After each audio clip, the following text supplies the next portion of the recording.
अध्यक्ष, अध्यक्ष मंडल, मंचासीन साथीगण, समय की पाबंदी की वजह से मैं सीधे अपनी बात पर जाना चाहूंगी। और सबसे पहले मैं अपनी बात की शुरुआत करने से पहले, आज एक विशेष दिन है। संत रविदास जी के 648वें प्रकाश वर्ष के इस अवसर पर मैं आप सभी को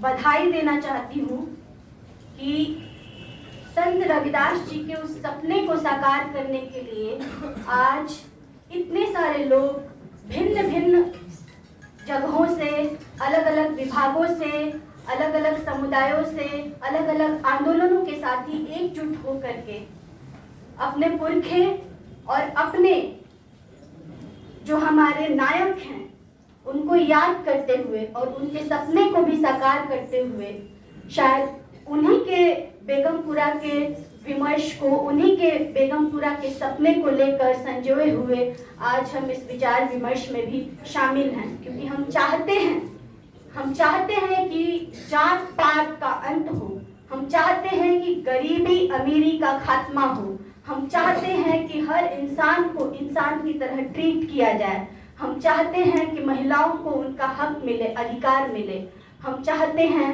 कि दलितों के अस्तित्व को नकारा नहीं जाए, उनको कुत्ते बिल्लियों की तरह कचर कचर के दफना ना दिया जाए, चाहे वो कुंभ में हो, चाहे कोई दलित महिला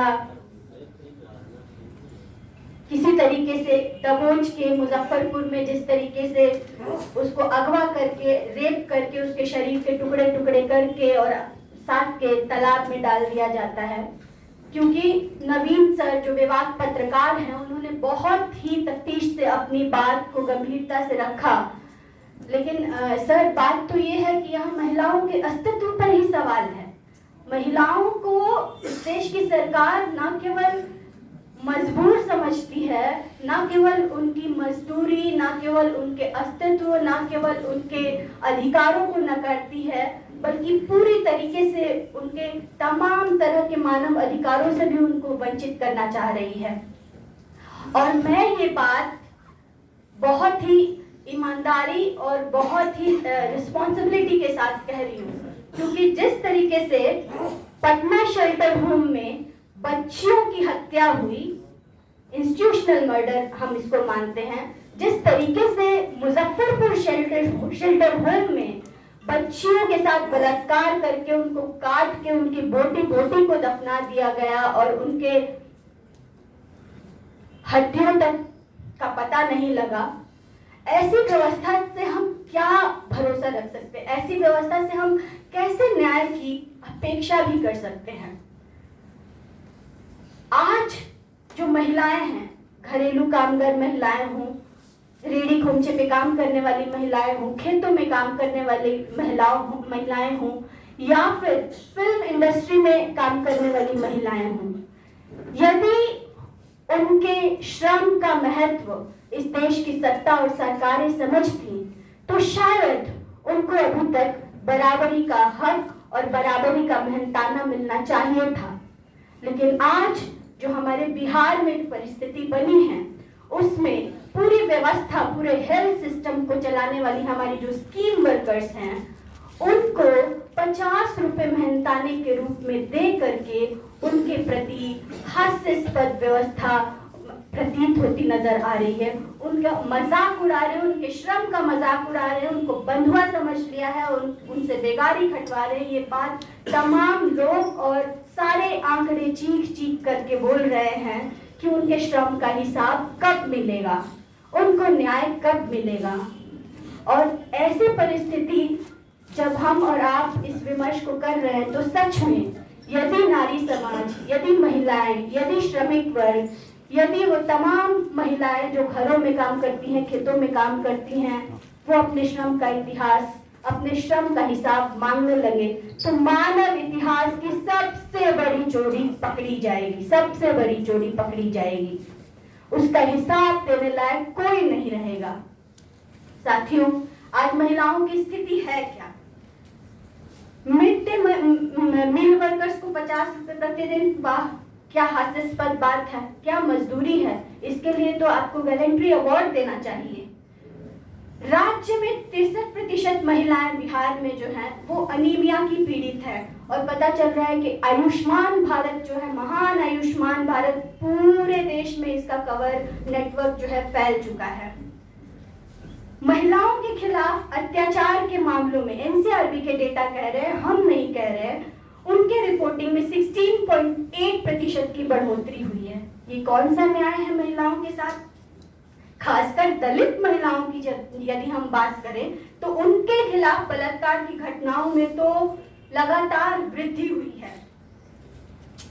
इसके अलावा आप और हम यहाँ पर बैठे हुए हैं, लेकिन अभी पता चलेगा कि कोई किसी दलित महिला का रेप हो रहा होगा। 10 रेप की घटनाएं रिपोर्ट होती हैं हर दिन। एक दलित महिला जो है 10 रेप की घटनाएं आप सुनते होंगे, देखते होंगे, और इसमें से बहुत सारे, ये तो आंकड़ों की बात है, जो आंकड़ों में नहीं सम्मिलित हो पाए उनका तो कोई खाका ही नहीं है, उनके बारे में तो क्या कहें। और हमारे देश के हुक्मरान जो हैं वो चेस्ट थम्पिंग मेजॉरिटी के साथ आए हैं और अपने आप को ही अपने ही मुंह मियां मिट्ठू बन रहे हैं, कह रहे हैं कि सब कुछ चंगासी।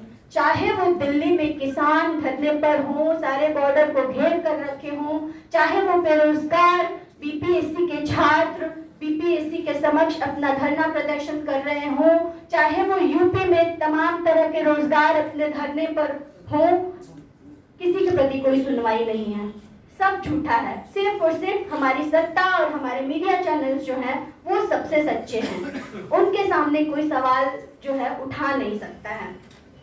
लेकिन हमारे जो आंकड़े हैं, जो हमारे साथियों ने कदम कदम ताल करके पूरे बिहार भर में जा करके जो जुटाया है, दिन रात एक करके लोगों के बीच रह के पैदल यात्राएं करके उनसे जो खाके मिले हैं, या फिर जो इकोनॉमिक सर्वे के रिपोर्ट हैं, वो कहते हैं कि भाई हमारी जो धरती है बिहार, लोकतंत्र की जो जननी है, उस लोकतंत्र की जननी में लोकतांत्रिक अधिकारों से तो वंचित ही हैं, बल्कि उनके खाने के अधिकार से भी आप उनको वंचित कर रहे हैं, उनके शिक्षा के अधिकार से वंचित कर रहे हैं, उनके स्वास्थ्य के अधिकार से वंचित कर रहे हैं हम। और नहीं, ऐसा नहीं होता तो आप बताएं कि 24% आबादी हमारे बिहार की 200 रुपए की कमाई पर निर्भर क्यों है? इसके लिए कौन जिम्मेवार है? इसके लिए कौन जवाब देगा? 13 करोड़ की आबादी वाले इस देश में, 13 करोड़ की आबादी वाले इस बिहार में कौन नहीं कहेगा कि इसको विशेष राज्य का दर्जा दिया जाना चाहिए? और ये कितनी लंबी लड़ाई है और इसको कितने लंबे समय तक लड़ना पड़ेगा, इसके लिए भी हमारी बिहार की और सेंटर की दोनों डबल इंजन सरकारों को जवाब देना होगा। आने वाले समय में उनसे हमको जवाब छीन के लेना होगा। न्याय विलंब की बात, 3.4 लाख मामले जो हैं अभी भी कोर्ट्स में लंबित हैं, और कुछ मामले तो 10-10, 20-20 साल तक लंबित हैं। तो हमारी न्याय व्यवस्था, चाहे वो रेप की घटनाएं हो, चाहे वो पीड़िता की घटनाएं हो, चाहे वो नरसंहार की घटनाएं हो, उनके लिए मरते दम तक और मरने के बाद भी न्याय की कल्पना हम नहीं कर सकते। हम ऐसे समाज में जी रहे हैं। बिहार जो है हमारा कृषि प्रधान देश है, और सारे के सारे कल कारखाने तो बंद हो ही चुके हैं, लेकिन 77% आबादी जो कि कृषि पर निर्भर है, यहाँ की उत्पादकता जो राष्ट्रीय औसत है उसके 40% से भी कम है, और यहाँ और आप नहीं, नीति आयोग का रिपोर्ट कह रहा है। इसके लिए जवाबदेह कौन है? इसके लिए जिम्मेदार कौन है? इसका हिसाब भी हम लोग को लेना पड़ेगा। लड़कियों की साक्षरता दर अभी तक 60% क्यों है? इसके लिए जवाबदेही कौन देगा? इसके लिए हमको जवाब मांगना पड़ेगा। बिहार में 16% युवा बेरोजगार हैं, और हम कह रहे हैं कि वाह, बिहार में तो बहार है, नीतीश कुमार है। तो ये कुमार जी बताएं कि बिहार में 16% जो बेरोजगार है युवा, उनके प्रति आपकी क्या सहानुभूति है? ड्रॉप आउट रेट हमारे क्यों बढ़े? उच्च शिक्षा शिक्षा संस्थानों में तो बात बहुत ही बदतर हो चुकी है। लेकिन 1 से 8वीं क्लास तक जाते जाते 40% जो बच्चे हैं उनका ड्रॉप आउट हो जाता है। और क्योंकि हम विश्वविद्यालय में पढ़ते और पढ़ाते हैं और न्यू ड्राफ्ट रेगुलेशन आया है हाल ही में, जो कि चीख चीख कर बता रहे हैं कि देखो हम जो है 10 साल और 20 साल पहले चोरी छुपे तरीके से हम कह रहे थे कि न्यू लिबरल पॉलिसीज लागू करेंगे, अब तो पूरी तरीके से शिक्षा को हमने बाजार के हवाले कर दिया है। अब क्या करना है कर लो, सामने से करेंगे, खुल के करेंगे और तुम देखते रहना। ये साथियों ललकार है इस देश की सरकार का, हमारे प्रति ललकार है कि आप करके दिखाओ, हम तो यही करेंगे और खुलेआम करेंगे। साथियों प्रोफेसर ऑफ प्रैक्टिस, इसके अंतर्गत कोई भी वाइस चांसलर जो है वो पीएचडी किए हुए और बहुत सारे शोध पत्र किए हुए और बहुत सारी किताबें लिखने वाले लोग वाइस चांसलर नहीं बनेंगे। कोई फिल्म इंडस्ट्री से, कोई म्यूजिक इंडस्ट्री से, कोई कारखाना मालिक, कोई कमर्शियल मालिक सीधे वाइस चांसलर के रूप में अपॉइंट हो सकता है। और शायद इसकी जरूरत क्यों पड़ी कि थोड़े बहुत पढ़े लिखे लोग जो शोध वोध करते थे और उनको अच्छे से बिजनेस नहीं करना आता होगा शिक्षा के क्षेत्र में, उस शिक्षा को कैसे बदनाम किया जाए, कैसे बदहाल किया जाए और कैसे अंततः उसको बदनाम करके बदहाल करके बेच दिया जाए, उसकी पूरी की पूरी तैयारी है। और सबसे बड़ा उनका जो इसमें मानना है और जो उनका लक्ष्य है वो ये है कि इस यूनिवर्सिटी सिस्टम से किस तरीके से दलितों को एकदम बाहर किया जाए, किस तरीके से लेटरल एंट्री लाई जाए, किस तरीके से तमाम तरह के रिजर्वेशन सिस्टम को खत्म किया जाए, साइंटिफिक टेम्परामेंट को खत्म किया जाए, रेशनैलिटी को खत्म किया जाए, तमाम तरह के लॉजिकल थिंकिंग्स को खत्म करके इस देश को धर्मांधता के हवाले पूरी तरीके से कर दिया जाए। इस निजाम के खिलाफ साथियों हम लोगों को खड़े होने की जरूरत है और सामाजिक न्याय के तमाम तरह के संघर्षों के साथियों को, जब हम लोगों के ऊपर चौतरफा हमला जारी है तो हम लोगों की लड़ाई, हम लोगों की आजादी बराबरी की लड़ाई भी संगठित होनी पड़ेगी। और इसलिए 2 मार्च को होने वाले पटना के गांधी मैदान में जो महाजुटान होने जा रहा है उसमें तमाम तरह के संगठनों, तमाम तरह के अमन चैन पसंद, लोकतंत्र पसंद लोगों से अपील है कि आए और इस लड़ाई को मजबूती प्रदान करें। Thank you.